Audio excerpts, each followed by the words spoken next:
एक छोटे से कस्बे के बस स्टैंड पर एक बूढ़ा आदमी रहता था। वह एक गरीब भिखारी था और अक्सर यात्रियों से भीख मांगकर अपना जीवन यापन करता था। हर दिन सुबह से शाम तक वही रूटीन होता, वही बसें, वही यात्री और वही भीख। बूढ़ा आदमी अपने दिन की शुरुआत हमेशा यह सोचकर करता कि उसकी जिंदगी में कभी कोई बदलाव नहीं आएगा। उसकी हालत उसी तरह की रहेगी जैसे वह आज है। वह खुद को यह समझने लगा था कि यही उसकी किस्मत है और वह कभी भी किसी बड़े बदलाव का सपना नहीं देख सकता था। वह अक्सर सोचता, मैं भिखारी हूं और मेरी किस्मत में सिर्फ भीख ही है, मुझे कभी कुछ और नहीं मिलेगा। उसकी आंखों में सपने की जगह सिर्फ निराशा और तड़प थी।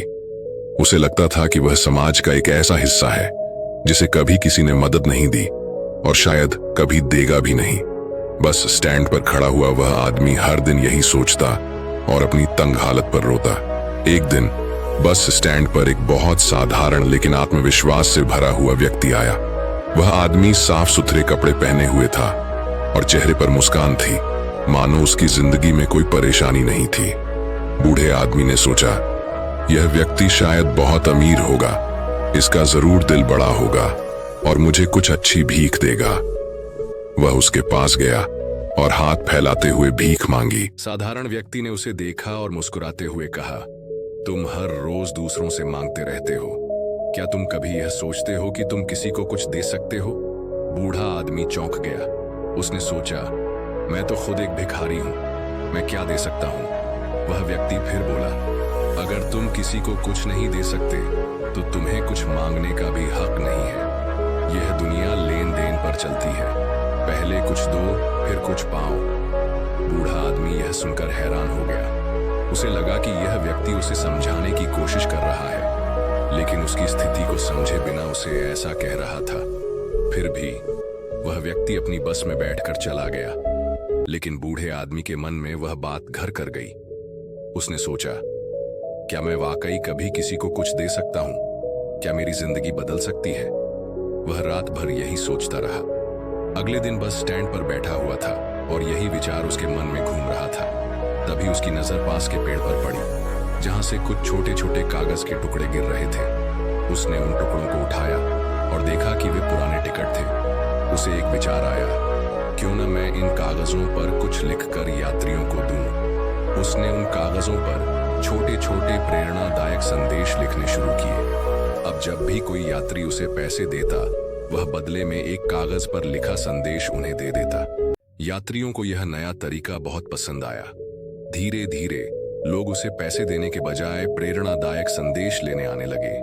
बूढ़ा आदमी अब भीख नहीं मांगता था, बल्कि वह खुशी से यात्रियों को संदेश देता था और बदले में थोड़ा बहुत पैसे कमाता था। कुछ महीनों बाद वह बूढ़ा आदमी कस्बे में प्रसिद्ध हो गया। लोग उसे खुशियों का सौदागर कहने लगे। उसका आत्मसम्मान बढ़ चुका था, क्योंकि अब वह सिर्फ भीख नहीं मांगता था, बल्कि वह दूसरों के दिलों में सकारात्मकता भी फैला रहा था।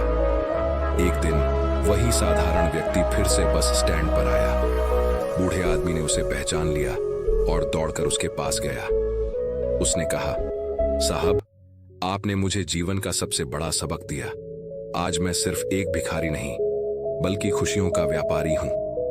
वह व्यक्ति मुस्कुराया और कहा, मैंने तो तुम्हें सिर्फ एक तरीका बताया था, असल में मेहनत तुम्हारी थी। सोच बदलने से सब बदल जाता है। बूढ़ा आदमी अब अपनी स्थिति को पूरी तरह से समझ चुका था। उसने अपनी सोच बदल दी थी और अब वह आत्मनिर्भर था। वह अब खुद को भिखारी नहीं मानता था, बल्कि उसने खुद को एक व्यापारी मान लिया था। उसकी जिंदगी में अब खुशहाली थी। समय के साथ बूढ़ा आदमी अपनी कला में और माहिर हो गया। उसने अपने संदेशों को और बेहतर बनाया और अब वह अपने काम से बहुत खुश था। लोगों ने उसकी कड़ी मेहनत को पहचाना और उसने एक छोटे से व्यवसाय की शुरुआत की।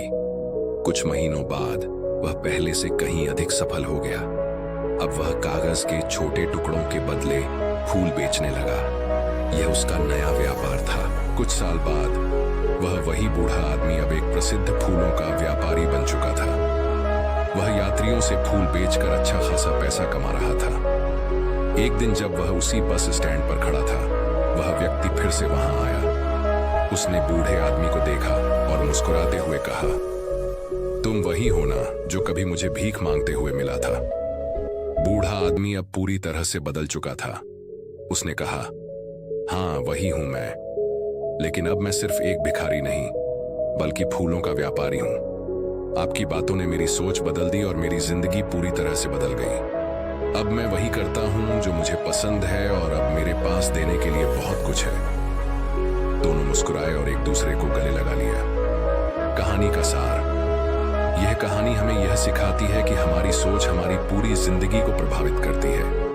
अगर हम खुद को छोटा समझते रहें तो हम हमेशा छोटे ही रहेंगे, लेकिन अगर हम अपनी सोच को बड़ा बनाएं तो हम बड़ी सफलता प्राप्त कर सकते हैं।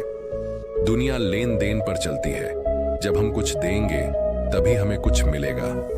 यह कहानी इस बात का भी उदाहरण है कि कैसे हमारी सोच और मेहनत हमें अपनी किस्मत बदलने